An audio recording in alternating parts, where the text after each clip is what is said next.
Bonjour, bienvenue dans Pulse, le podcast de Capsule Média qui décrypte les tendances de la formation professionnelle en entreprise. Aujourd'hui, on reçoit Coralie Delphos, directrice du développement et de la transformation de la CNAV. Bonjour Coralie. Bonjour Christophe. Bonjour. Coralie, je te laisse te présenter, nous expliquer ton périmètre. Je suis en effet directrice développement et transformation RH à l'assurance retraite Caisse Nationale. Pour celles et ceux qui ne connaissent pas l'assurance retraite Caisse Nationale, donc on est finalement la mission de service public qui gère la retraite en France, avec une double casquette côté Caisse Nationale, c'est-à-dire qu'on est aussi bien ceux qui vont gérer le périmètre Île-de-France que ceux qui vont être à la tête finalement du réseau de CARSAT, que peut-être certains et certaines connaissent en région, qui gère du coup en région la retraite de base. Mon périmètre, pour y venir plus directement, donc moi j'aime à dire que mon périmètre c'est l'expérience collaborateur au sens large du terme, c'est-à-dire que ça démarre avec le recrutement. J'ai des équipes recrutement, accompagnement et gestion de carrière sous ma responsabilité. Vient ensuite les équipes formation, je pense qu'on va en parler un petit peu aujourd'hui, avec une double dimension, encore une fois, nationale, établissement, qui amène à une petite saveur particulière dans notre organisation.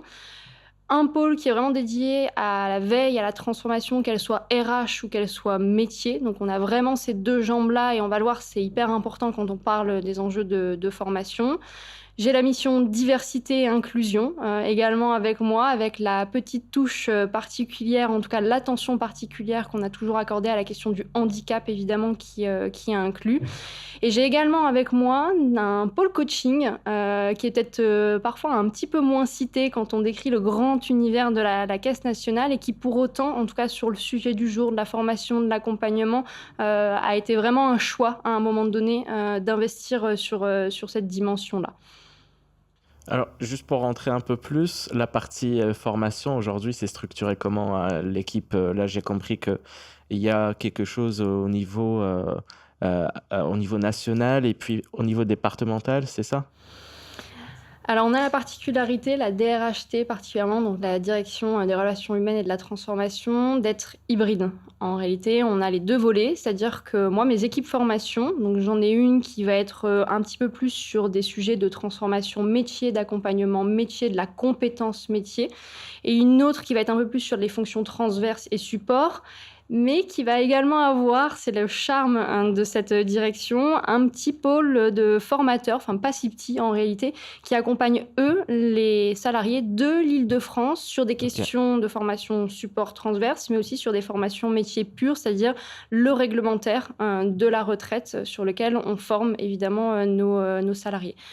Et donc, on a les deux dimensions, je disais, c'est-à-dire que aussi bien on forme nos salariés, on va dire, qui sont en propre, mais on anime aussi un réseau de CARSAT, où dans chaque CARSAT, finalement, il y a un responsable formation qui lui-même a sa politique formation dans son organisme.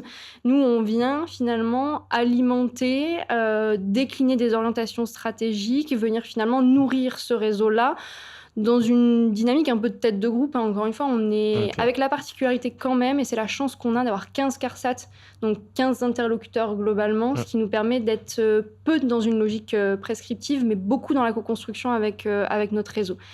Donc, je ne sais pas comment parfois le vivent mes équipes formation. Moi, je dirais que c'est passionnant parce qu'en fait, finalement, ils font l'ascenseur entre les orientations stratégiques pour un groupe et en même temps, la déclinaison finalement sur un périmètre qui est peu ou prou celui d'une CARSAT, une grosse CARSAT quand même parce qu'on parle de l'Île-de-France, où ils vont finalement venir faire la même chose que leurs homologues en région. Tu n'as pas précisé le nombre de collaborateurs ? C'est une bonne question. Combien de collaborateurs dans les équipes formation ? Non, mais même au global, là, on parle de quel périmètre ? L'assurance retraite, c'est 14 000 collaborateurs.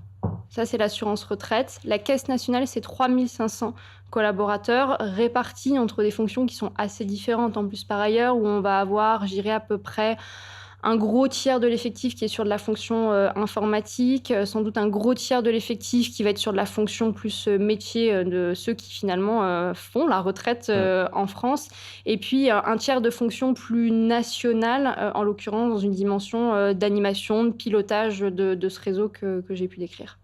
Là tu as parlé au début du coaching, donc là j'ai l'impression que c'est un pôle qui est assez récent. ou pas. Du coup, la question est plus pourquoi du coup il n'a pas été dans le même avec la formation, il a été à part et en quoi ça constitue aujourd'hui les missions de ce pôle? Alors déjà, c'est pas si récent, enfin, ça fait quand même quelques années, maintenant qu'on a mis en place et d'ailleurs c'est assez intéressant puisque là, au niveau de la sécurité sociale, au niveau de l'UCANS qui chapeaute finalement, les 5 branches pardon de la sécurité sociale, maintenant se développe un réseau de coachs aussi, à cet endroit pour justement avoir, cette, ressource qui aujourd'hui existe peut-être de part et d'autre au sein, d'organismes parce que certains ont fait le choix stratégique, là, de regrouper les forces de manière à nourrir, le réseau de la sécurité sociale dans son ensemble sur cette question-là. Je pense qu'on a été assez avant-gardiste, en effet, côté assurance retraite. Ça fait quelques années qu'on l'a mis en place parce qu'aussi, je vais être honnête, on avait des personnes qui avaient ces certifications, qui étaient intéressées de développer cette dynamique de coaching et des enjeux de transformation, d'accompagnement de situations qui vont être particulières, mais surtout d'accompagnement managérial parce qu'en réalité, le coaching, il est essentiellement centré pour les managers, de comment on fait monter en charge des managers, des primo-managers, mais pas que, des managers qui ont une nouvelle équipe, des managers qui se retrouvent dans une configuration où ils ont besoin de faire un pas de côté sur leur pratique parce qu'après tout, on mise beaucoup sur les primo-accédants, on donne tout pour les primo-accédants, mais moi j'ai un effectif, en l'occurrence, ça fait pour certains des années et des années qu'ils sont là. Donc la question se pose aussi, qu'est-ce qu'on fait pour eux? Et eux, pour le coup, la question du coaching peut être évidemment pertinente. Et puis cette deuxième dimension que gère ce pôle-là, c'est le co-développement. Ils ont vraiment en charge d'animer des ateliers de co-développement, plus ou moins thématisés auprès de managers, où là, en l'occurrence, si on est dans le questionnement de la modalité de formation aujourd'hui qu'on peut juger pertinente, moi je suis assez convaincue que les bancs de classe, entre guillemets, ou la formation descendante assez classique, elle a plus d'avenir, ou en tout cas, elle a peu d'avenir. On apprend de soi, en premier lieu. Le coaching, je pense, nourrit cette partie-là. On apprend des autres en second lieu. Et là, le co-développement vient remettre là cette dimension, plutôt que de l'apport d'outils assez théoriques où les managers disent OK, mais moi, ce qui m'intéresse, c'est de savoir comment mon voisin ou ma voisine, finalement, elle a mis ça en place de manière très concrète et pour répondre à quel sujet concret. C'est quoi les grands enjeux de formation aujourd'hui? Des enjeux de transfo? On a en effet, côté assurance retraite, je vais parler un peu métier parce que quand on parle formation, en tout cas pour moi, c'est la formation est vraiment au service du métier. On a une démarche GEPPMM qui vise à identifier les grandes transformations qui touchent nos métiers, dans quelle mesure ça fait bouger les compétences, les postures. Et ça, d'ailleurs, on le fait de manière aussi stratégique en réalité, c'est-à-dire qu'on est loin de la GEPPMM cathédrale où on va passer nos 140 métiers en revue et puis en fait, une fois qu'on a terminé, c'est déjà caduc. On vient vraiment viser les métiers qui, en l'occurrence, font l'objet de grosses transformations et notre cœur métier, je dirais, en tout cas le cœur métier retraite, il est vraiment soumis à des transformations qui sont pour le coup pas anecdotiques dans ce que ça fait bouger, je dirais, dans la posture des collaborateurs. Donc en effet, on a un vrai enjeu là-dessus où on passe peut-être d'un métier qui... je vais le dire de manière très caricaturale, très simpliste, et en plus, j'y étais même pas à l'époque. Je dirais pas que j'étais pas née, mais presque. D'un métier où, en tout cas, on était vraiment dans une logique de traitement de dossiers, avec des dossiers papier. Puis est venue la digitalisation qui a déjà changé la pratique métier et qui a amené à accompagner les collaborateurs sur cette question-là, de comment je prends en main des outils. Mais c'est encore le cas aujourd'hui en réalité parce que les outils bougent en permanence. On pourrait parler de l'intelligence artificielle, mais même sans ça, en fait, les outils bougent et évoluent. On a la question d'orientation, je dirais pas politique, mais de quel service on rend à l'assuré. Les attentes des assurés évoluent, ils sont de plus en plus exigeants. Avec la digitalisation, ça nous permet aussi d'entretenir une autre relation avec les assurés. Ça leur permet d'eux-mêmes déposer des dossiers en ligne sur un portail, etc. Ce qui fait que là où avant peut-être on avait un peu plus un effet tunnel, un peu plus éloigné de l'assuré, en tout cas à une époque, aujourd'hui l'orientation c'est vraiment demain, mais déjà dès aujourd'hui, d'être en contact avec l'assuré en permanence, tout au long de sa vie, à des moments clés en tout cas vis-à-vis de la retraite qui sont pertinents. Donc ça veut dire plus de proactivité, Ça veut dire, pour des personnes qui ne le faisaient peut-être pas avant, décrocher son téléphone et parler à des assurés. Ça veut dire d'avoir une politique du aller vers, c'est-à-dire que dans l'assurance retraite, aujourd'hui, il y a des personnes qui ne demandent pas leur droit à la retraite.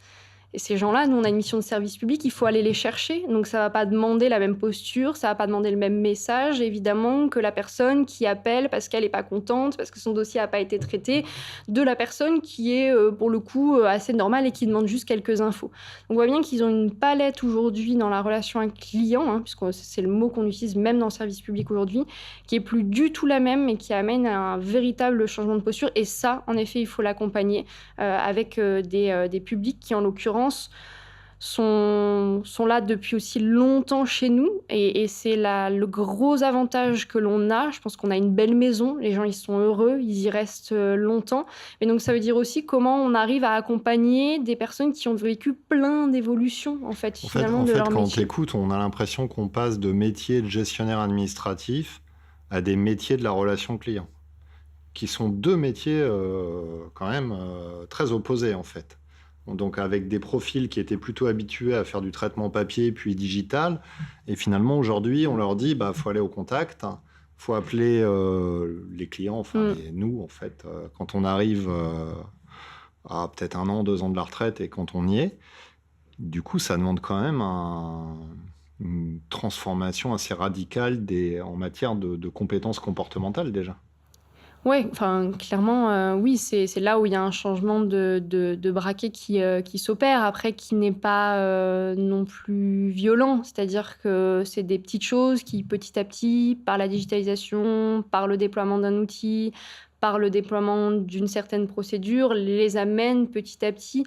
Et c'est là où on a un enjeu de transformation au long cours. C'est-à-dire que la formation, elle vient répondre à ça aussi. C'est finalement quels éléments on va venir mettre dans le temps de manière à accompagner doucement vers cette transition-là.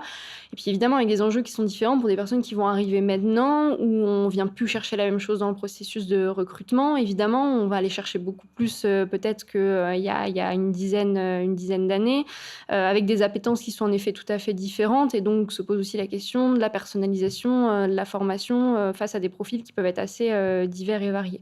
Mais en effet, c'est un changement qui est pas anecdotique. Avec en plus, je vais dériver sur un autre sujet, mais un enjeu par les outils, par la digitalisation, sans aller jusqu'à l'intelligence artificielle, j'irai même pas jusque-là, mais une question de compétences peut-être, ou en tout cas de tâches qui étaient plus simples, qui s'effacent. Donc on a un enjeu côté formation de comment je fais monter en compétences des personnes alors même que ce qui est simple s'efface. Comment je les amène sur de la complexité dès les premiers instants quasiment où ils arrivent à l'assurance retraite. Donc c'est ça nos enjeux aussi, parce que le métier n'est pas que du métier de la relation client.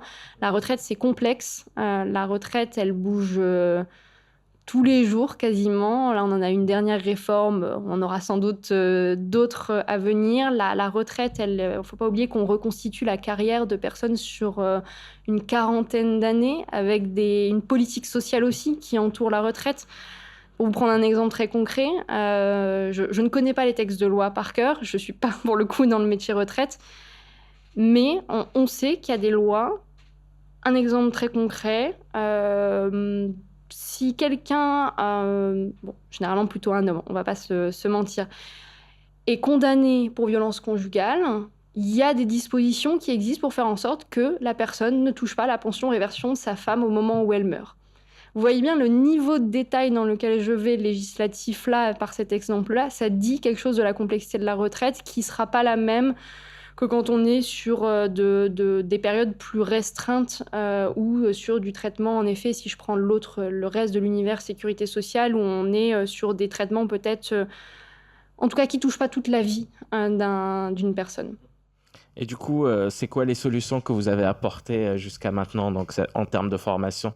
Quelle est la stratégie concrètement? Est-ce que vous êtes aussi que sur du présentiel où il y a du digital? Comment le digital et le présentiel se marient? Voilà, un peu tout ça.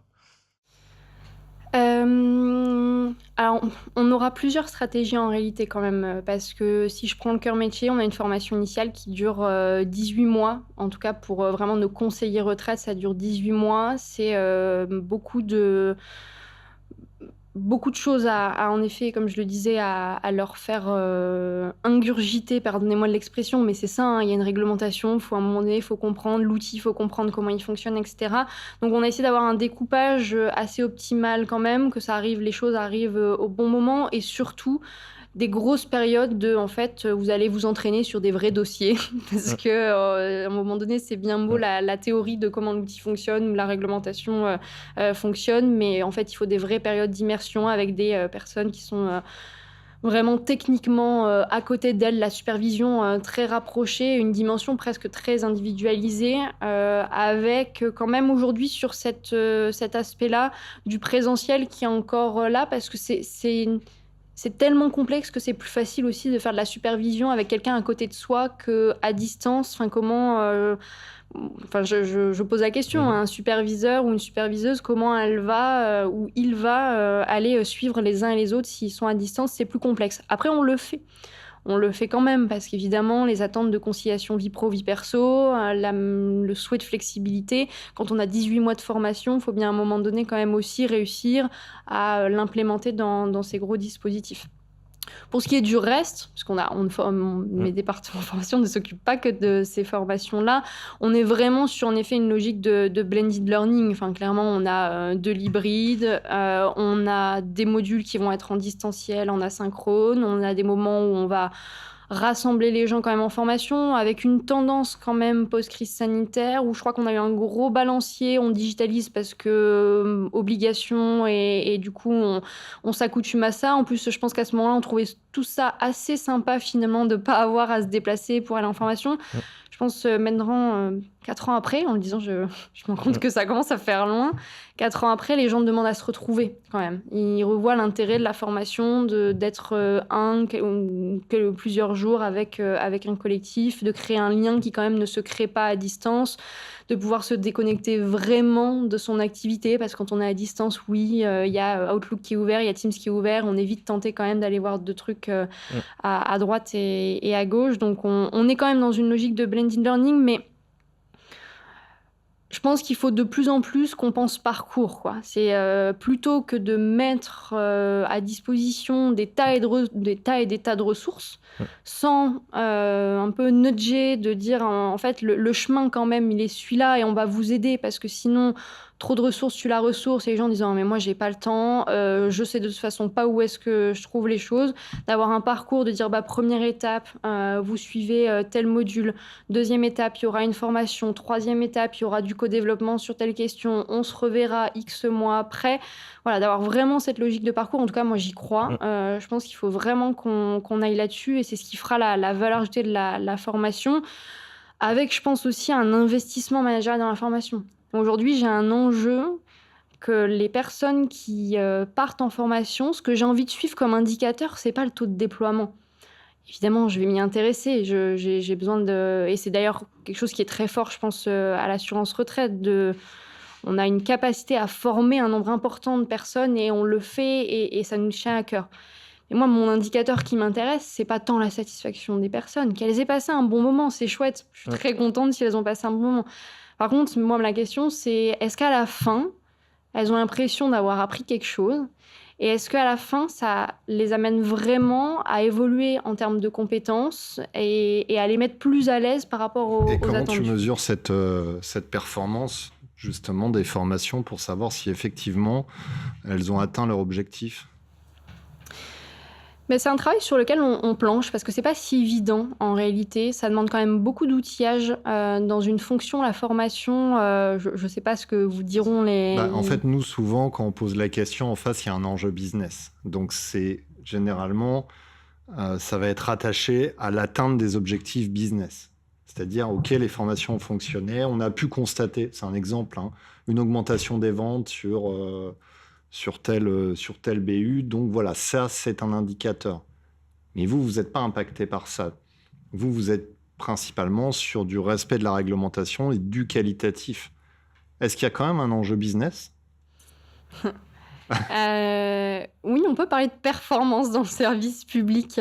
C'est pas du business, mais on a un enjeu de performance, évidemment. On a des enjeux de production. C'est-à-dire qu'à un moment donné, on a un lot de dossiers retraite à sortir et il faut que ça sorte. Donc, il y a quand même un enjeu, d'une certaine manière, de productivité.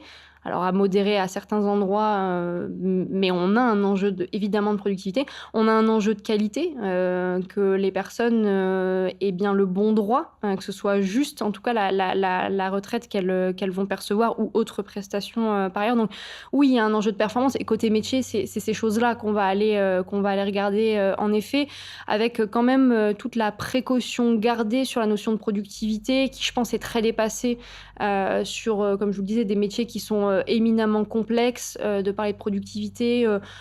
Évidemment qu'il y a des indicateurs quantitatifs à suivre, des choses qui permettent de un peu, comment dire, avoir un pilotage de l'activité.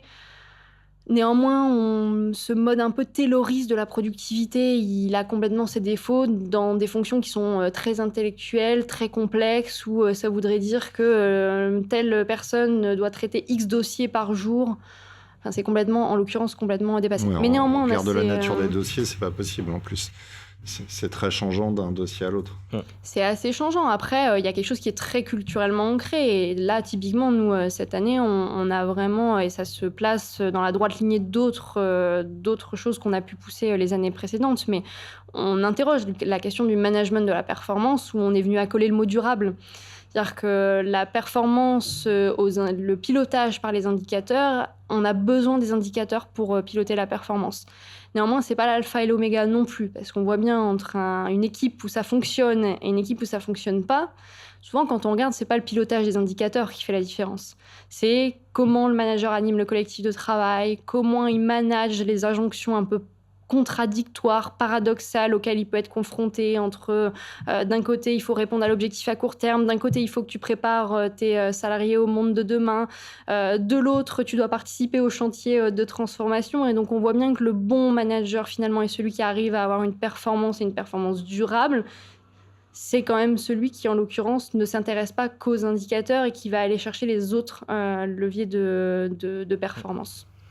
Du coup, c'est quoi la relation aujourd'hui que vous avez avec les managers, du coup, vu que j'ai l'impression qu'il y a un grand accompagnement qui est fait dans leur montée en compétences, mais normalement, ils jouent aussi un rôle sur la relation avec le reste des collaborateurs. J'ai des équipes formation qui voient quand même régulièrement les managers. Enfin, alors pas tous. Enfin, évidemment, moi j'ai, me semble-t-il, à peu près, on a 500 managers juste à l'échelle de la Caisse nationale.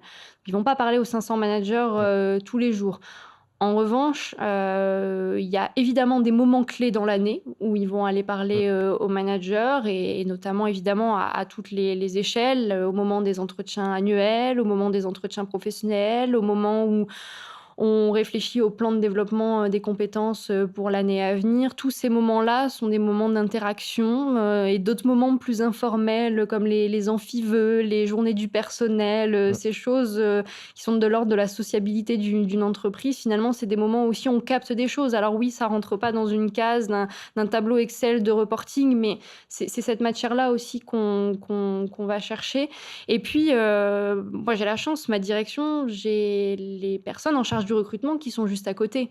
Et ces personnes-là, elles sont encore plus en lien quotidien avec les managers, puisque les managers sont nécessairement impliqués dans la définition des postes à recruter et dans le recrutement. Donc il y a quand même un dialogue aussi, évidemment, dans ma direction qui se crée entre, d'un côté, le recrutement qui a plein d'informations, de l'autre, ceux qui sont un peu plus sur l'accompagnement de gestion de carrière, sur le traitement aussi de situations individuelles qui peuvent être complexes. En fait, il y a un temps de partage autour de ces situations-là. Enfin, on a une dynamique très transverse en fait dans cette direction, ce qui fait qu'in fine, même sans les avoir en quotidien, en tout cas en face de nous, on a toujours quelqu'un qui est en contact avec eux à un certain endroit, avec des moments quand même clés qui sont là pour engager le dialogue. Mais ils co-construisent pas les formations. Eh bien, pas toutes, mais sur certaines structurantes, si. En l'occurrence, en tout cas, on a une implication dans nos dispositifs d'ingénierie pédagogique où on va impliquer les managers dans la construction de l'ingénierie pédagogique, avec un équilibre à trouver entre, d'un côté, ce que eux souhaiteraient pour leur pratique de manière très concrète, très opérationnelle et parfois très la tête dans le guidon. Et nous qui leur disons, ouais, mais il y a d'autres choses aussi importantes et justement, la formation est là parfois pour sortir un peu la tête de l'eau et regarder un petit peu justement un peu plus loin que les enjeux à court terme qu'on identifie. Donc, avec cet équilibre-là à trouver, mais là, typiquement, on vient de finir un bilan sur la formation de nos primo-managers. L'enquête, on l'a fait auprès de managers. On ne l'a pas fait, nous, DRHT, dans notre coin tout seul. On est allé voir les managers, on est allé voir les managers de ces managers en leur demandant alors concrètement le avant-après, quel impact vous identifiez-vous de la formation? Qu'est-ce que ça a changé dans la pratique de ces managers-là? Et en ayant en plus une logique chez nous, on a un parcours pour les primo-accédants, mais en réalité, c'est 9 parcours différents. Parce qu'il y a cette logique de personnalisation et que le manager de proximité d'une agence retraite, le manager d'une équipe d'experts, le manager de managers, les besoins ne sont pas les mêmes. Et en plus, on va venir croiser ça, et c'est pour ça que je disais 9 à minima, avec le positionnement qu'ils ont par rapport à l'organisation. Est-ce que c'est des gens qui sont à la CNAV depuis longtemps et qui connaissent quand même l'écosystème et qui n'ont pas besoin d'être embarqués? Est-ce que c'est des managers qui le connaissent plutôt bien mais n'ont jamais eu d'expérience managériale ou un coup de chance, ils ont l'expérience managériale et ils connaissent bien la maison. Du coup, là, il y a des choses, on va pas venir les embêter sur un certain nombre de sujets où ils connaissent. Donc, plutôt impliqués, si je résume. Et est-ce que dans les modalités de formation, vous encouragez la formation entre pairs? Est-ce que les salariés eux-mêmes peuvent créer des petits modules de formation destinés à leurs collègues, par exemple un expert en dossier retraite sur une problématique particulière? Est-ce qu'il est, lui, en capacité de créer des formats pour accompagner ses collègues? Est-ce que c'est quelque chose qui est développé? Alors oui, c'est développé dans le management au quotidien des équipes. Ils ont des temps dans l'animation des collectifs. Le boulot des managers, c'est ça aussi, gérer la connaissance, gérer les compétences clés, sans avoir forcément une énorme brique de formation qui vient derrière. Dire en fait, on sait qu'on a X personnes qui est experte sur tel sujet, celle-là aussi. Au-delà d'un enjeu de construire une formation pour apprendre aux autres, juste cette personne-là, elle est proche de la retraite. Donc en fait, il va falloir qu'elle transmette à un moment donné. Ça, c'est le management au quotidien et c'est des choses qui se font au local et qui ne demandent pas une ingénierie de formation particulièrement. Après, là où on va impliquer peut-être plus dans une logique de formation construite les salariés, ça va être... Alors, sur certains sujets... Alors là, je pensais pas à des formations, je pensais plus à des formations type micro-learning. J'étais plutôt sur ça, parce que je pense que ça peut s'adapter à ce type de population avec, je sais pas, un gestionnaire qui se dit « Ah, je sais pas comment on fait ça, tac ». Il va trouver un micro-learning qui répond d'un expert qui est peut-être pas dans le même CARSAT, mais dans un autre, qui a rencontré la problématique et qui l'a détaillé dans une vidéo ou un post, comme ça se fait aujourd'hui en social learning, en fait. Ouais. C'est quelque chose sur lequel on travaille vraiment à l'échelle nationale, parce qu'en effet, on se rend bien compte qu'il y a plein de petites initiatives à droite et à gauche De faire qui un existent. réseau social de la formation quelque part interne.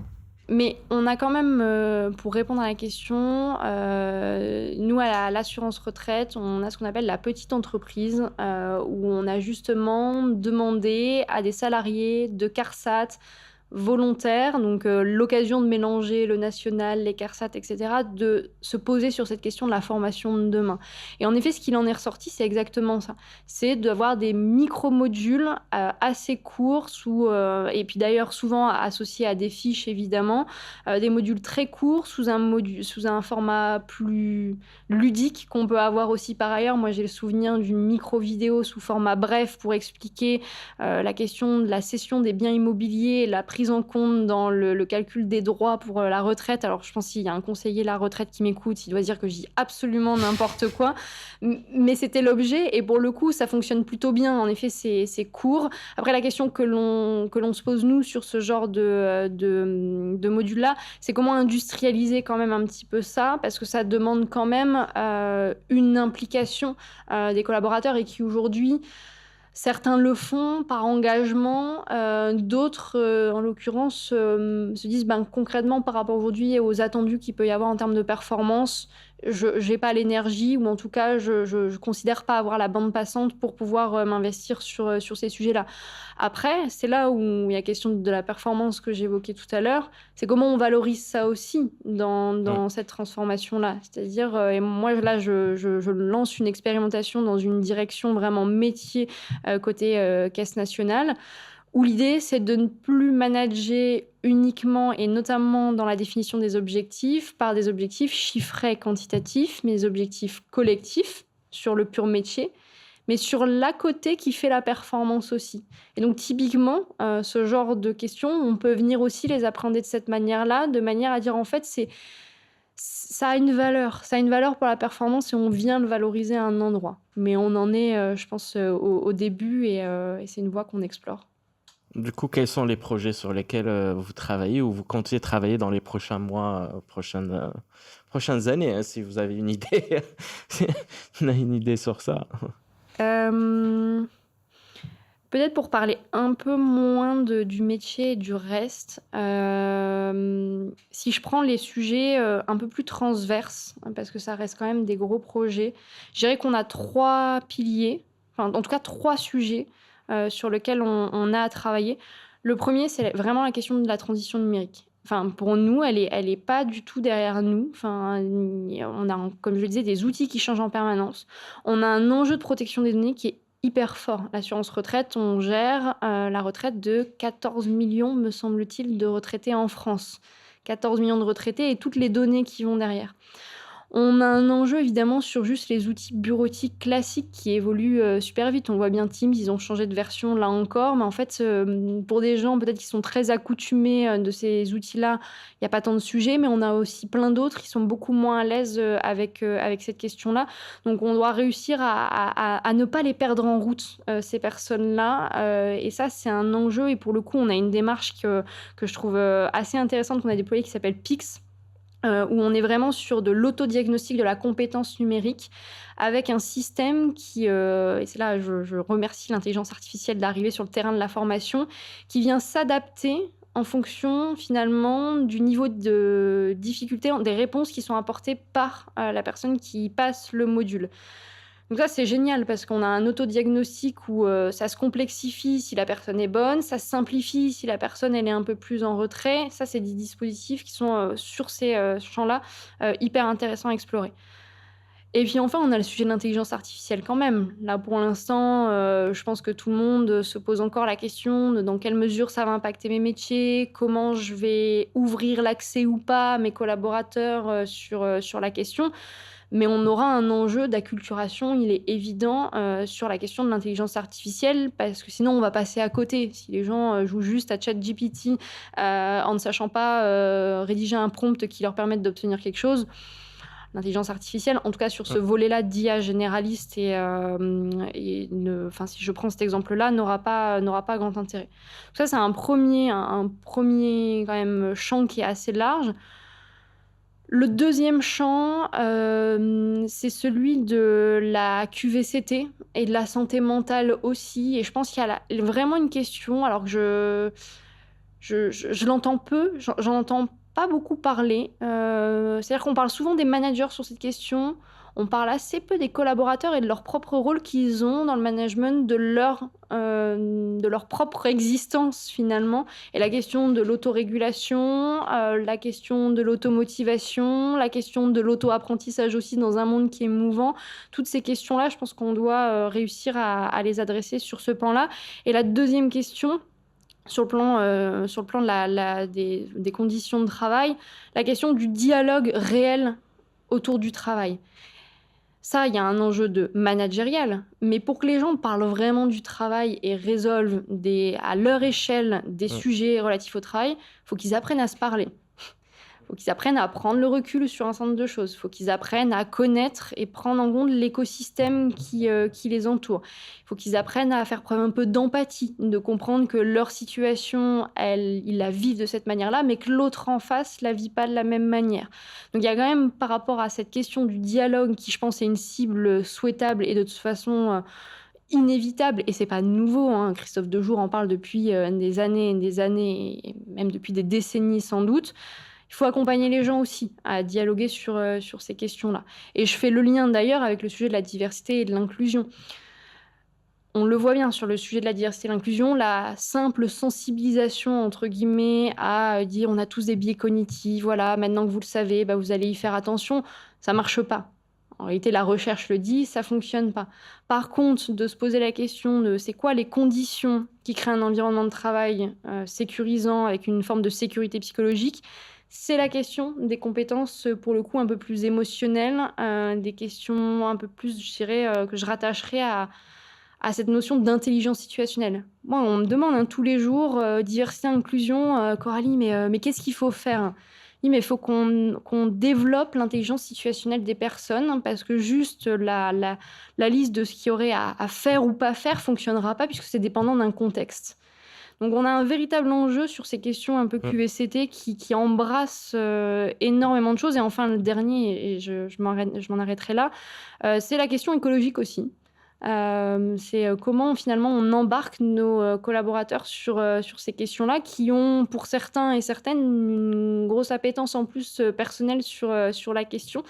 Donc comment on joue aussi notre rôle finalement en matière de responsabilité sociétale sur cette question-là, avec des projets évidemment sur notre empreinte carbone, mais de l'autre aussi sur l'accompagnement de nos collaborateurs. Et là, typiquement, nous, là, pour l'année à venir, on s'est plutôt dit, en fait, il y a des sujets sur lesquels, mais ça rebondit un peu des choses sur lesquelles on échangeait tout à l'heure, mais on va miser sur nos salariés, en fait.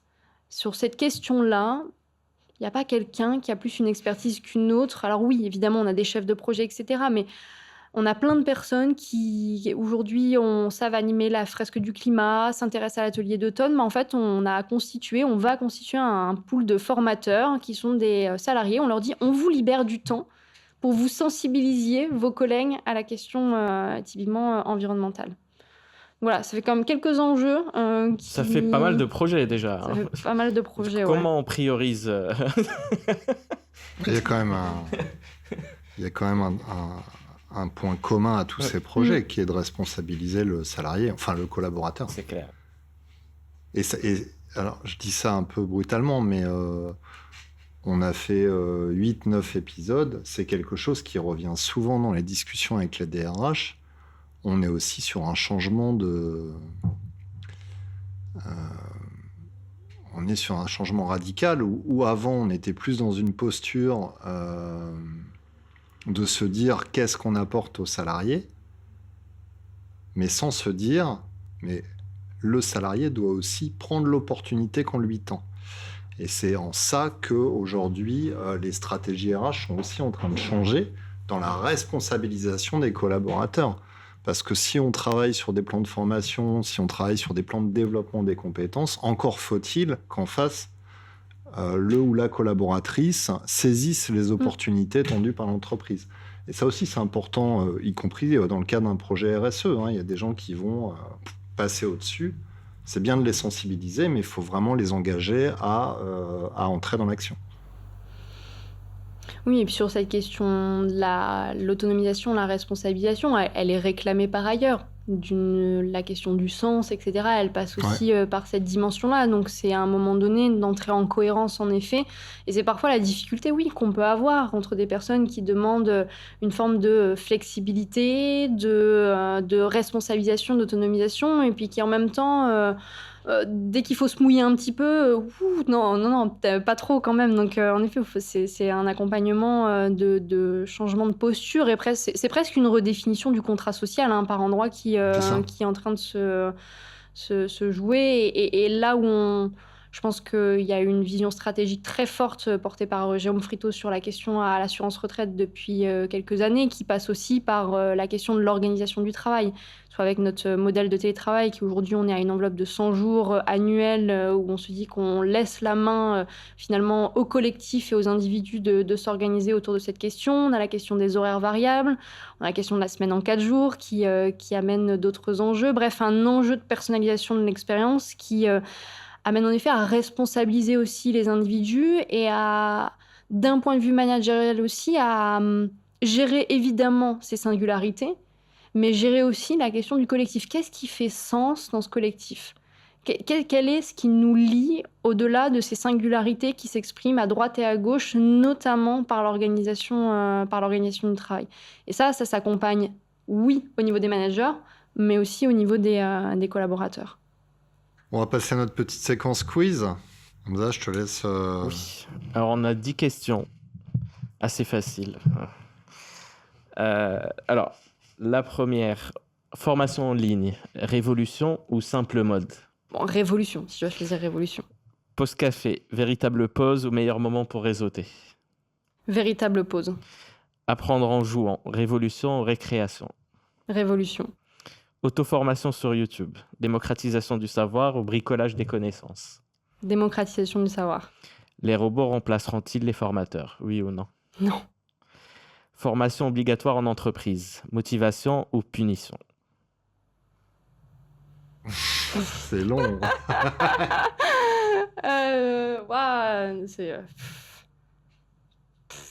Et c'est ni l'un ni l'autre, on peut pas dire c'est une... T'es obligé de répondre. C'est quoi, c'est obligation ? Motivation ou punition ? Mais non, là, on peut pas répondre à cette question de manière... Allez, on avance. Auto-formation, autonomie ou isolement ? Autonomie. La formation, c'est un investissement ou une dépense ? Un investissement. Soft skills, indispensable ou juste un terme marketing ? Indispensable. La France est-elle un modèle de formation continue ? Oui ou non ? Non, je pense pas, non. Je pense qu'on a matière à progresser. Très bien. Merci Coralie. Merci Coralie. Merci à vous.